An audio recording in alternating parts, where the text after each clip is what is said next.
The person who shouts the loudest in a room is often not the strongest. True strength is quiet. It doesn't need to shout to be heard. It doesn't need to prove anything. True power is found in stillness, not in inaction, but in quiet, deliberate presence. While most people are busy reacting, the wise one simply observes. Real power isn't about movement or noise. It's about control, presence, and clarity. This is the first step toward mastering the inner world. Yet, this is the most misunderstood lesson, because we've been conditioned from an early age to think that what we feel is who we are. We say, I am angry, or I am sad, or I am frustrated, as if these emotions define our identity. But emotions are not our identity. They are merely temporary visitors. Picture a wide, open sky with drifting clouds. Your emotions are like those clouds, passing, shifting, changing shape. But you are not the clouds. You are the sky. The sky does not change because of the weather. It remains constant, vast and undisturbed. Likewise, you are not the chaos around you or the turmoil inside you. You are the awareness that experiences them, the space that holds them. When someone disrespects you, or provokes you, or tries to tear you down, the natural reaction is a surge of heat in your chest. Your pulse quickens. Your breathing gets shallow. Your body prepares to fight back. And, just like that, you're swept into the moment. But, in that exact moment, you forget your greatest power. You forget that you have a choice. Within you, there's always a quiet witness, an observer. This observer watches your anger without becoming angry. It hears the voice in your mind yell, but it does not yell with it. It feels the emotion rise like a wave, but it does not get swept away. This observer is your truest self. At places like the Shaolin Temple, monks train not to fight others, but to master themselves. Every movement, every breath, every moment of stillness is designed to train the mind, to discipline the emotions. Their goal is not to suppress feelings, but to witness them, to let them pass like leaves floating down a stream. They understand that the key to mastering life is mastering the self, and the key to mastering the self is realizing you are not your emotions. You are the one who sees the emotions come and go. When someone insults you, their words are only sound, just energy. That energy only gains power when you cling to it, when you believe it means something about you. You give their words weight. You let your ego feel attacked. But the observer within you doesn't get involved. The observer sees clearly that silence isn't weakness, it's wisdom. Ask yourself, who suffers when you lose your temper? Who gets hurt when you give away your calm? It's not the person who provoked you, it's you. You're the one who carries the fire. You're the one who burns from the inside. You lose your peace, your clarity, your balance. But if you choose to stay in the place of the observer, you're no longer at the mercy of the outside world. You don't dance to someone else's music. You walk your own pace, and that pace is calm. That pace is thoughtful. You don't need to respond to everything. You don't need to prove anything. Let go of the need to react. Let go of the idea that every emotion needs a response. Let go of the belief that you are your anger, your sadness, or your pride. These emotions are guests. Respect them. Acknowledge them. But don't hand them the keys to your life. It takes incredible strength to feel anger and not act on it. It takes even more strength to feel insulted and still choose silence. It takes true power to feel chaos rising and remain unmoved like a mountain. This is not weakness. This is not avoidance. This is mastery. It is the awareness that you are not the storm. You are the space that holds the storm. You are the sky, vast and calm, not the weather that passes through it. And the more you practice staying in that space of awareness, the less the world can disturb you. Nothing can throw you off center unless you let it. Because nothing from the outside can enter your inner world without your permission. Once you begin to live from this place of quiet strength, everything changes. Your words carry more weight, even though you speak less. You listen more carefully, and you speak only with intention. Your calm is no longer something you chase. It becomes the state you live in. You stop resisting life and start watching it, learning from it, and letting it pass through you. You don't fight with every moment. You don't grip every feeling. You let go. You breathe. And you remain free. Because power doesn't lie in emotion. It lies in your ability to choose how you respond. Every time you choose awareness over reaction, you grow stronger. Every time you observe instead of react, you become more grounded. And when a person is rooted in awareness, nothing can move them.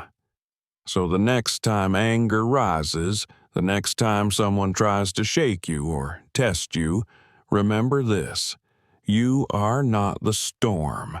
You are the silent sky, watching, breathing, still, breathe, observe, remain free. The turmoil you experience is not caused by the world, but by your attachment to how you think the world should be. Many people spend their entire lives trying to control external conditions, trying to shape the world so that it aligns with their preferences. They attempt to change people, fix situations, avoid discomfort, and chase safety. But despite all these efforts, the inner restlessness remains. They wonder why peace eludes them, why they still feel disturbed when things go wrong, why they get hurt so easily by others' words or actions. The answer is simple, yet not easy to accept. It's not the world that's the problem, it's their attachments. Nothing outside of you can disturb your peace unless it touches something inside that you're clinging to. You're not angry because of what someone said. You are angry because what they said touched a belief you are attached to. You are not hurt because someone failed you. You are hurt because you were attached to an expectation of how they should act. The discomfort is not in the event, it's in the meaning you assign to the event. This is the invisible nature of attachment. It hides in your assumptions, in your hopes, in your beliefs, but it governs your reactions. It controls your peace without you even realizing it. At the Shaolin Temple, the monks practice detachment not because they don't care about life, but because they understand that freedom cannot coexist with clinging. When you are attached to approval, you become a slave to praise. When you are attached to comfort, discomfort becomes your enemy. When you're attached to people, their every shift, every mood, every movement shakes you. And because people always change, because circumstances always evolve, you're constantly disturbed. You are always at war with life. The seasons will shift. The people in your life will come and go. Sometimes they will love you. Sometimes they will misunderstand you. The weather will change. The world will move. And no one will stop to make sure your preferences are met. If your peace is tied to how others behave or how events unfold, then your peace will always be fragile. But if you release that grip, if you no longer demand that the world serve your expectations, you become untouchable. When something disturbs you, ask yourself this: what am I attached to? What belief is being threatened right now? What image of myself or the world is being challenged?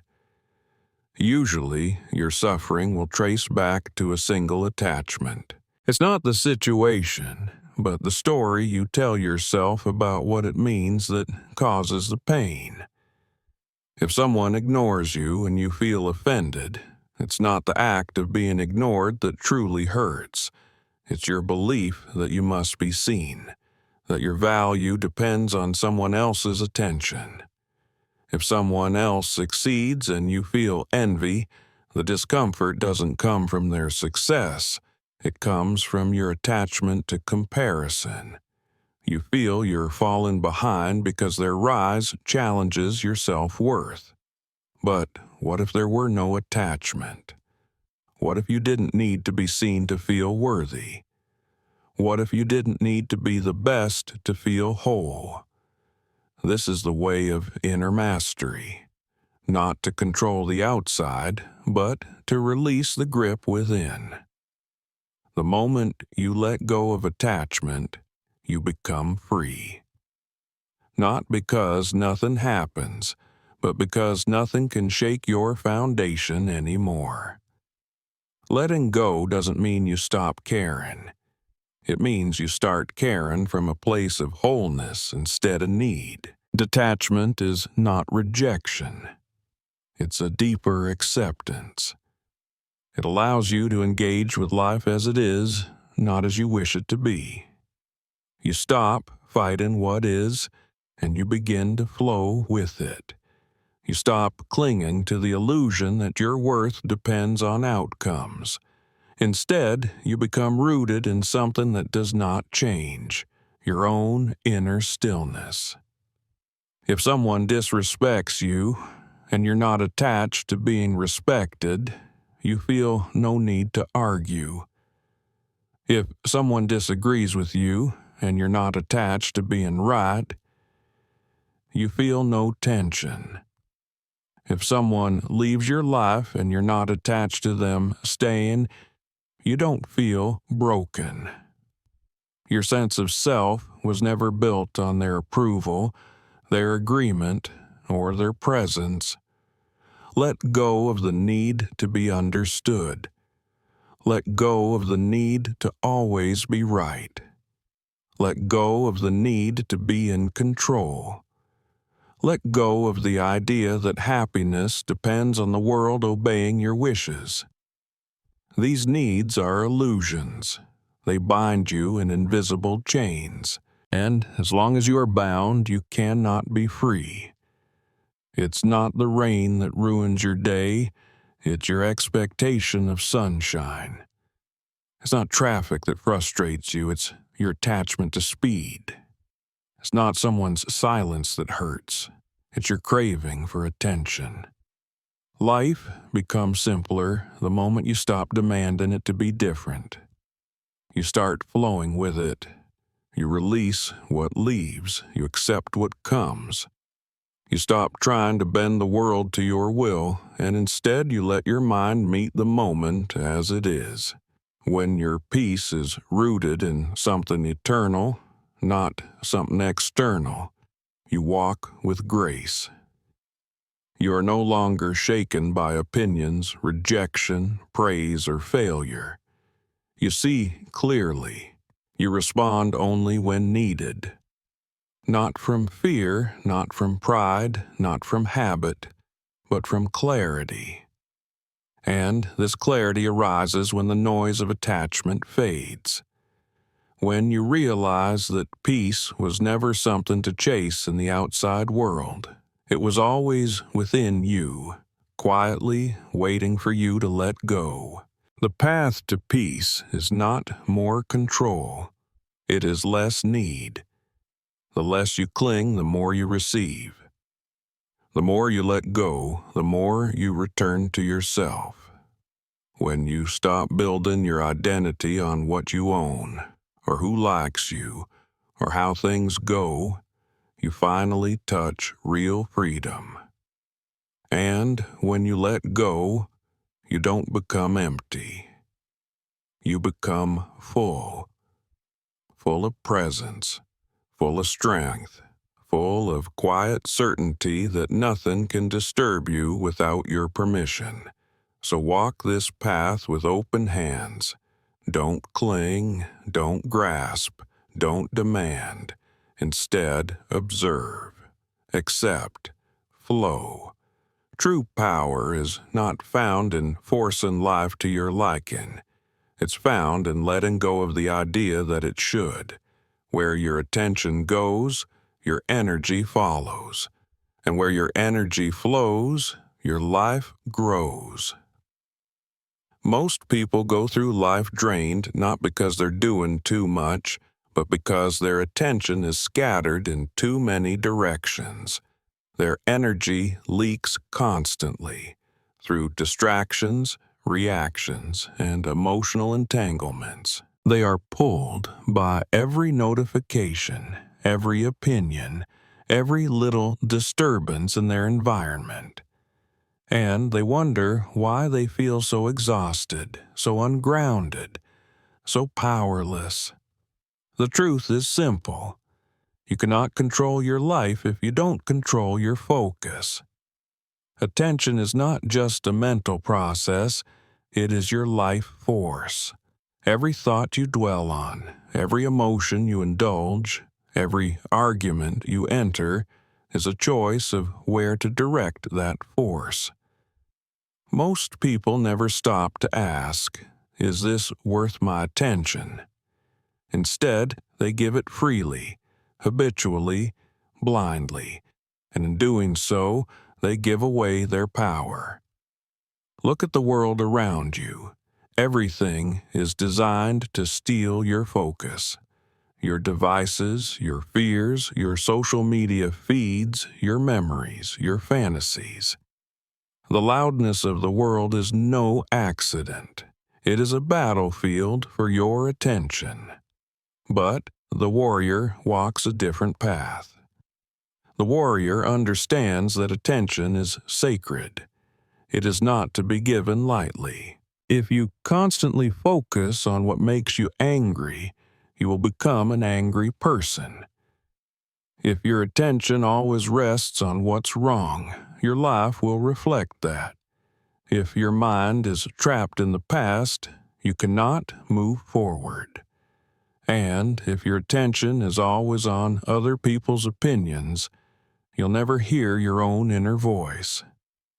This is why training the mind is essential, not a luxury, not an option. At the Shaolin Temple, every breath, every movement, every silence is part of that training. They do not practice martial arts just to fight. They train to strengthen attention. Because they know a strong body without a disciplined mind is dangerous. But a mind without discipline is even more fragile. A mind without focus is a ship with no anchor. Focus is not built in noise. It's forged in silence. It is sharpened in repetition, discomfort, and patience. When you sit in meditation and feel your thoughts trying to carry you away, but you bring your attention back again and again, you're growing stronger. You are building a blade that cuts through the chaos. When you focus on your purpose, even while everything around you tries to distract you, you are becoming unshakable. Most people are tired not because they're too busy, but because they are spread thin across 1,000 meaningless concerns. Their attention is fragmented, and so is their sense of self. They try to do everything, see everything, respond to everything, and lose themselves in the process. But when you gather your energy, when you focus it like a beam of light, your presence becomes powerful. You become grounded, unmovable, whole. To truly protect your peace, you must protect your attention. This doesn't mean becoming cold or indifferent. It means realizing that your energy is valuable, and not everything deserves it. When someone disrespects you, they're not just seeking to hurt your pride. They want your reaction. They want your energy. If you give it, you've handed them power. But if you stay focused within, if you choose not to react, you remain in control. Your energy stays with you. Discipline is what focus looks like in motion. It's choosing not to scroll when you feel bored. It's choosing not to argue when your ego is provoked. It's choosing to return to your breath, your center, your path, even when the world tries to pull you in every direction. It's not about being rigid. It's about being deliberate. A disciplined person does not act from impulse but from awareness. Ask yourself daily, where is my focus? Is it building something meaningful, or is it feeding illusions? Is it strengthening my inner world, or is it bleeding out into the noise of others' lives? Are you focused on growth or comparison? Are you creating or complaining? Are you climbing or just staring at the mountain? You cannot rise if your eyes are on the ground. You cannot master yourself if your energy is always given to what is outside you. Attention is the first act of creation. It is the root of all power. Where you place it determines the life you build, and most things do not deserve it. Most of what we call problems are only shadows made bigger by the light we shine on them. If you remove your attention, they shrink. If you stop feeding them energy, they dissolve. This is a secret most never learn. What you ignore weakens. What you focus on strengthens. You must become the guardian of your attention. Be selective. Be intentional. Do not let the trivial rob you of the sacred. Because your focus is your life. It shapes your thoughts, your choices, your identity. If you give it away carelessly, you lose your center. But if you direct it with clarity, you become unstoppable. Protect your mornings. Guard your thoughts. Direct your time with purpose. Let every moment reflect your discipline. The path of mastery is not paved with noise, but with awareness, with inner silence, with unwavering focus. And when your mind is trained to focus, the world loses its grip on you. The noise fades. The chaos softens. Because you are no longer a leaf in the wind, you are the mountain. You are not pulled by distraction.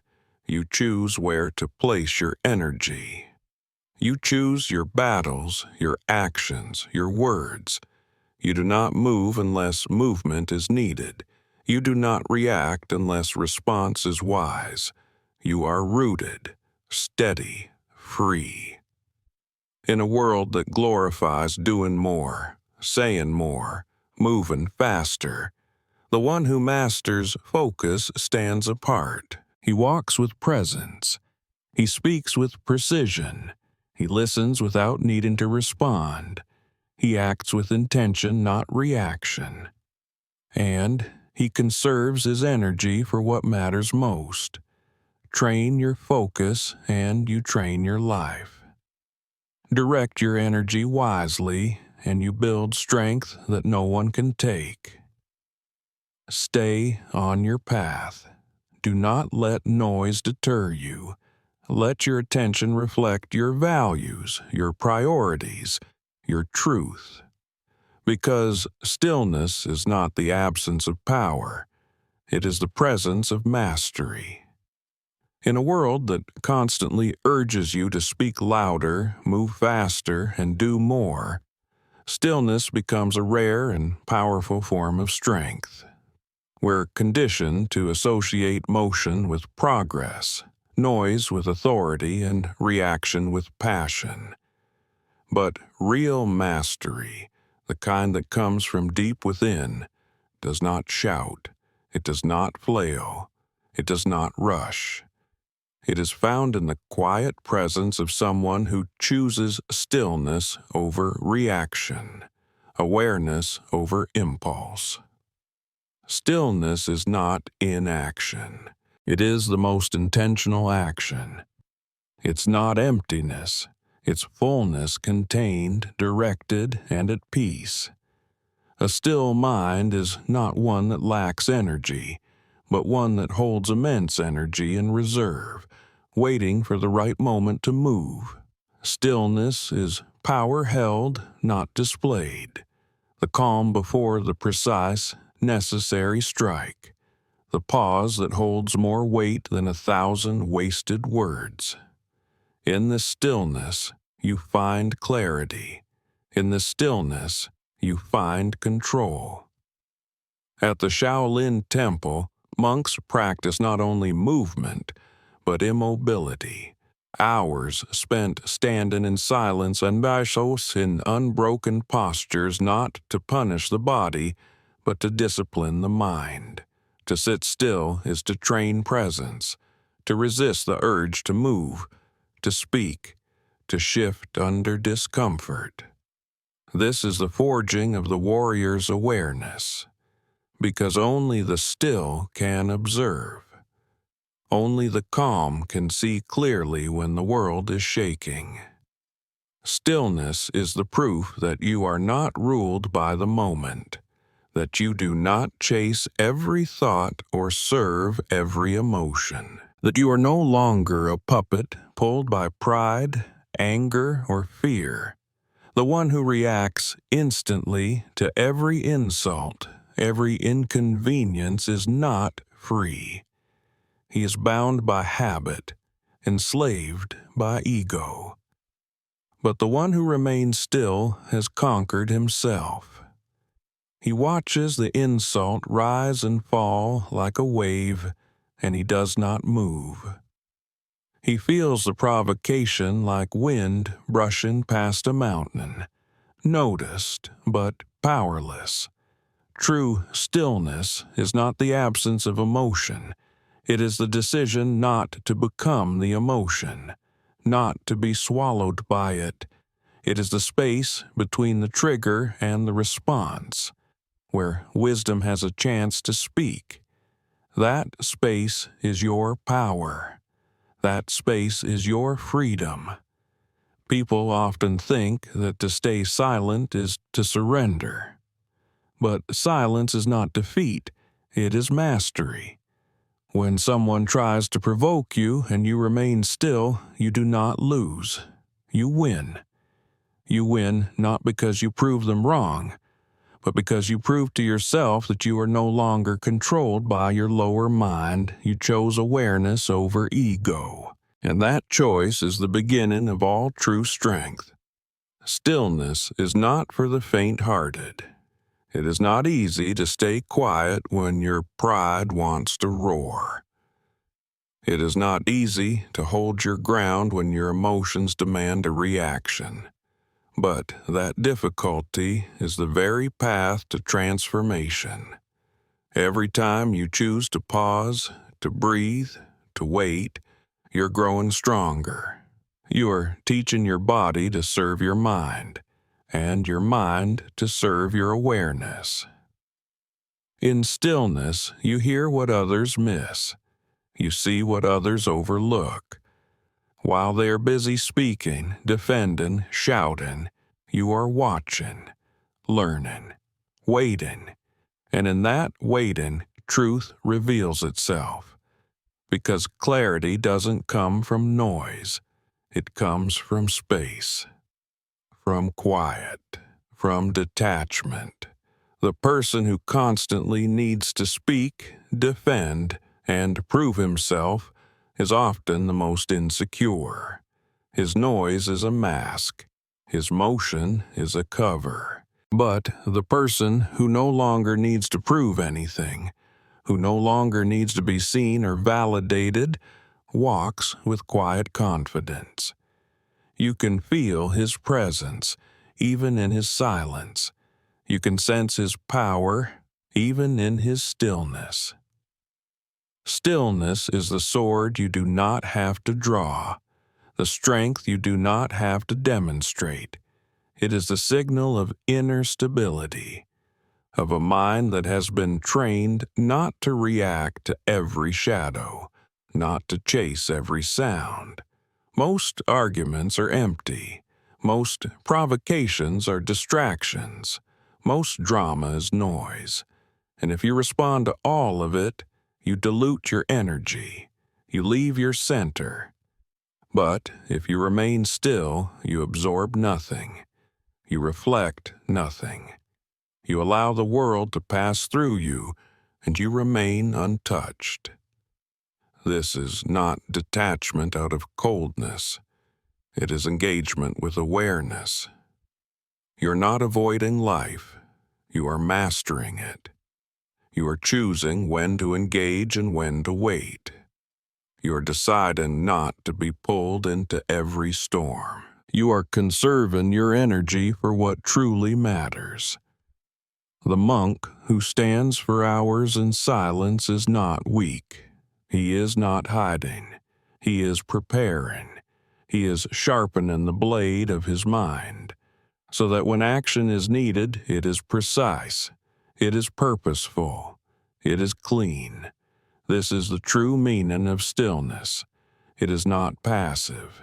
It is active restraint. It is readiness without restlessness. Power without panic. And this stillness is a mirror. It reflects your mind. If you cannot sit still, your thoughts are scattered. If you cannot be silent, your heart is unsettled. If you cannot stay calm, your spirit is not yet grounded. But when you train every day to sit in silence, to breathe through discomfort, to wait without craving, something deep within you changes. You begin to radiate calm. Not because life is easy, but because you are rooted. You carry your center with you. The world may burn, people may scream, chaos may erupt, but you do not move until movement is wise. You do not speak until words are needed.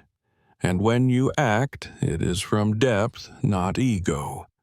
From truth, not habit. From awareness, not emotion. Stillness is not a goal. It is a foundation. It is the place from which all wise action arises. If you do not train in stillness, you will always be reacting, always defending, always off balance. But if you do train, if you learn to hold your center in the midst of life's chaos, you become unshakable. You don't need to react to every insult. You don't need to fight every battle. Most of it isn't worth your peace. Most of it is just a mirror, reflecting someone else's pain. Let it pass. Let it move through you. And you'll find that peace was never something you had to chase. It was always in the stillness, waiting to be seen. A stillness is not the end of the path. It is the beginning of true movement. From that unmoving place within, every step you take carries intention, and every action is infused with clarity. But what sustains that stillness? It is awareness. It is discipline. And, above all, it is focus. When your mind is still, your attention becomes like a sharpened blade, cutting through distractions, piercing through illusion, carving the way forward without waste. Yet, in the modern world, focus is under attack. Every sound, every screen, every headline competes for it. And most people surrender it without a fight. They allow their minds to be fractured by meaningless noise. They drift from thought to thought, task to task, without direction. Their energy is spent on reaction, not creation. Their day is not lived, it is survived. But the one who trains focus becomes dangerous. Not in a violent sense, but in a powerful one. Because nothing controls a man who controls his attention. Nothing can shake the one who chooses where his mind rests. This is why at the Shaolin Temple, the monks practice the same moves for years, the same stances, the same breaths, not to perfect the movement, but to master the mind within the movement. Repetition builds discipline. Repetition sharpens attention. To remain present in repetition is the highest form of focus. Most people flee from boredom, from silence, from stillness, because their minds are untrained. But the master embraces it. He understands that each breath is a training ground. That silence is not empty. It is full of everything you need to grow. Attention is life. And yet, so many allow it to be stolen moment by moment. They spend their days jumping from drama to distraction, from comparison to complaint, and they wonder why they feel scattered, drained, unfulfilled. But the truth is simple. What you give your focus to becomes your world. Focus on fear, and you will live in fear. Focus on your wounds, and they will never heal. Focus on the present, and it will unfold its gifts. Focus on your breath, and you will find peace. This is not abstract. This is practical, powerful, and immediate. Because every moment is a choice. Where will I place my attention now? Your phone buzzes. Someone provokes you. A worry appears. Do you give it your life, or do you stay anchored in what matters? This is the daily battle, not with swords or fists, but with choice, with awareness, with stillness. To focus is to say no. No to the unnecessary. No to the loud. No to the trivial. It is not a limitation. It is liberation. Because when you stop spending your attention on what drains you, you regain the power to choose what builds you. Consider the power of undivided focus. One moment of pure presence can solve a problem that days of worry could not. One conversation without distraction can deepen a relationship more than years of surface talk. 1 hour of focused creation can birth what weeks of scattered effort never could. This is the potency of attention unbroken. And yet, it takes training. You will not stumble into focus by accident. You must build it, protect it, strengthen it like a muscle. Every time you bring your wandering mind back to your breath, you're doing the work. Every time you pause before reacting, you're reinforcing your center. Every time you choose presence over distraction, you are walking the path of mastery. People often ask, how can I stay focused in a world designed to steal my attention? The answer is by remembering what matters, by valuing your peace more than your pride, your growth more than your comfort, your vision more than your impulses, because where your focus goes, your life goes. What you pay attention to is what you become. If you want to know your future, examine your attention. Are you focused on blame or on responsibility?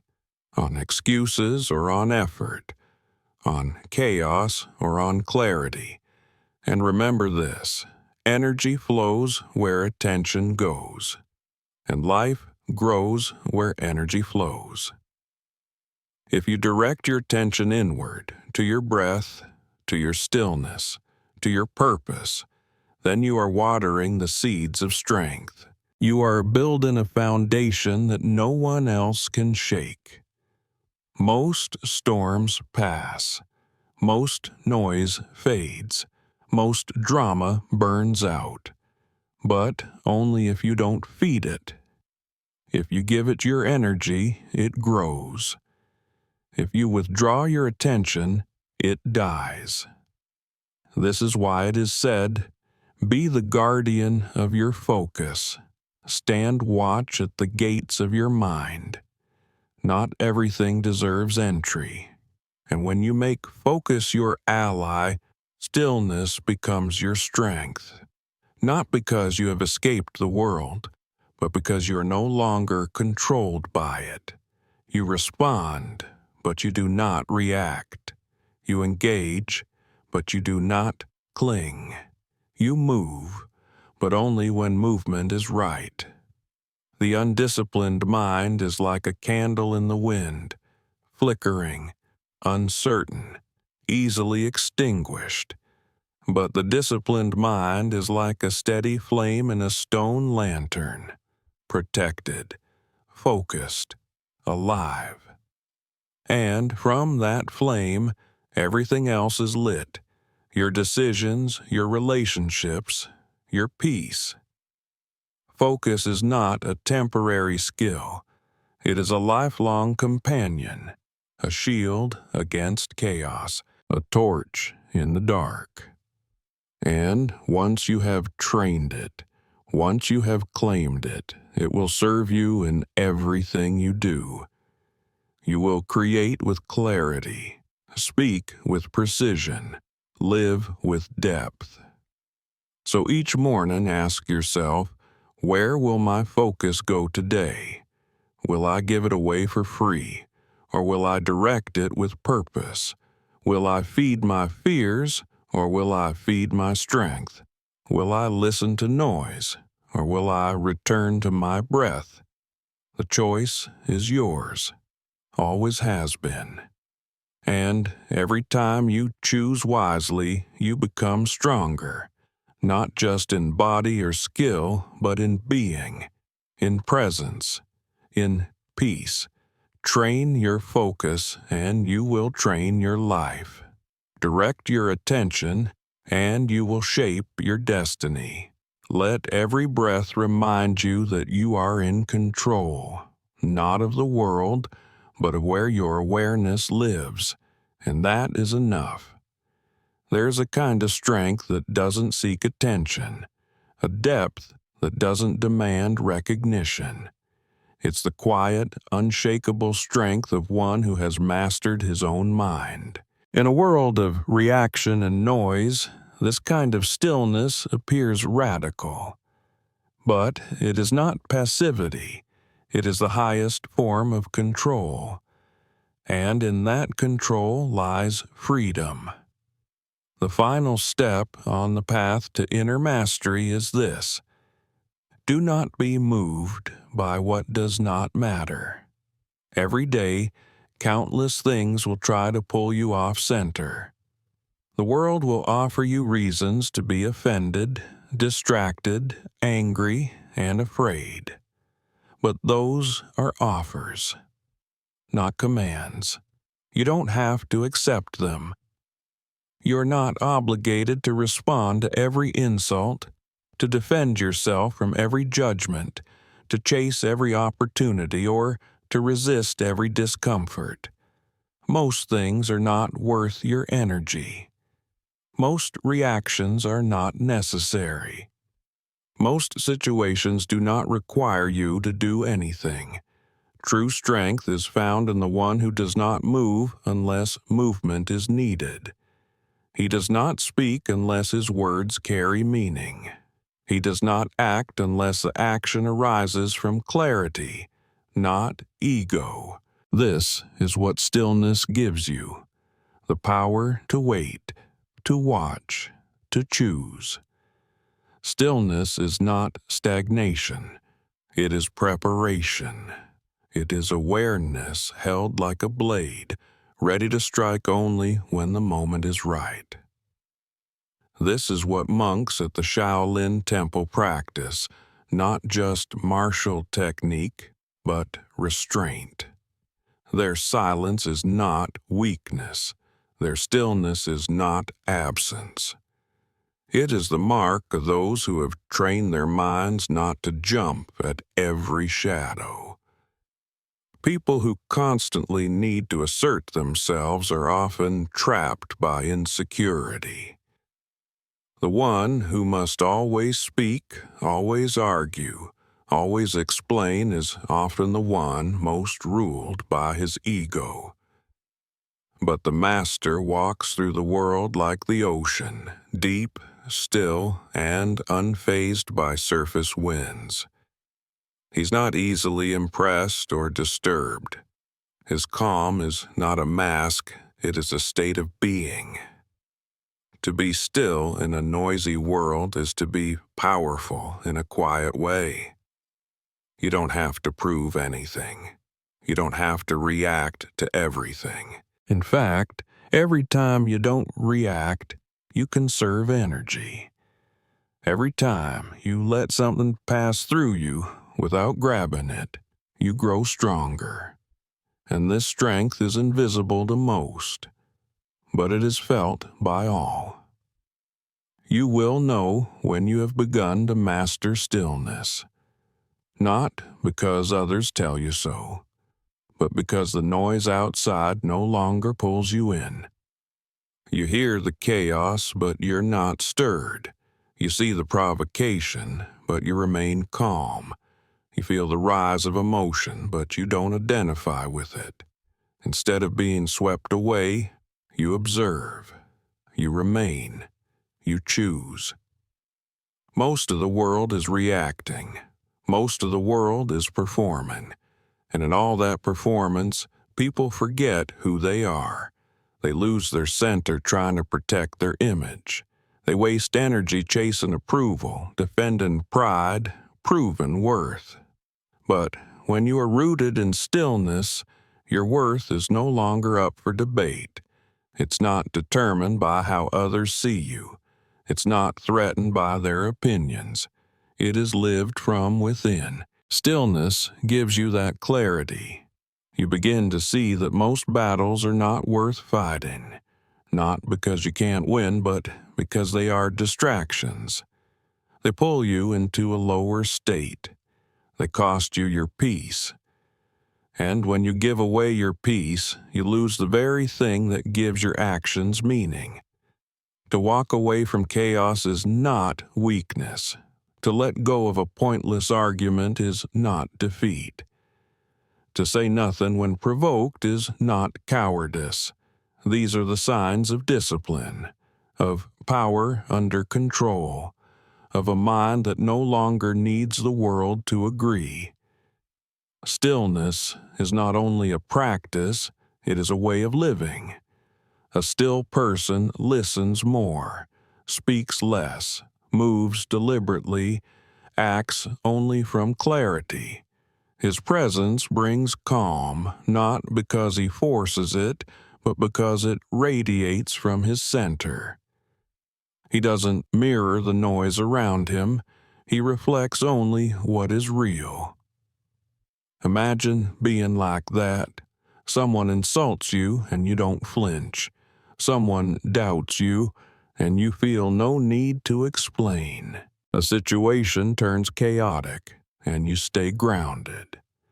This is not about becoming cold or emotionless. It's about becoming aware. It's about choosing your response instead of being pulled by the tides. Every moment offers you a choice. React or remain still. Chase or observe. Fight or understand. And each time you choose stillness, you become less influenced by what's outside and more in tune with what's inside. And what's inside is vast. It is peace. It is depth. It is the silence beneath the noise, the space between thoughts, the awareness that watches all but clings to none. This is the part of you that cannot be insulted, cannot be shaken, cannot be lost. So don't be afraid of being still. The world may tell you that you're not doing enough, not responding fast enough, not defending yourself loudly enough. Let them say it. Let them rush. Let them react. You do not walk their path. You walk the quiet road of mastery, the road of awareness, the road of choosing your energy wisely. Because you know the truth, that peace is more valuable than pride, clarity more powerful than chaos, and stillness more transformative than reaction. You do not need to join the noise to prove your voice. You do not need to jump into every battle to prove your strength. You are already strong. You are already enough. When you live from stillness, your life becomes a reflection of purpose. You're not swayed by trends. You're not pushed by fear. You are not rushed by time. You move only when movement is required. You speak only when words will uplift. You act only when action serves the whole. And in that way, your life becomes a statement, not of ambition, but of awareness, not of control, but of mastery, a quiet, steady presence in a world addicted to noise. Let others run. You remain grounded. Let others argue. You remain silent. Let others demand. You remain calm. Because stillness is not what you do when the world is quiet. Stillness is who you are when the world is not.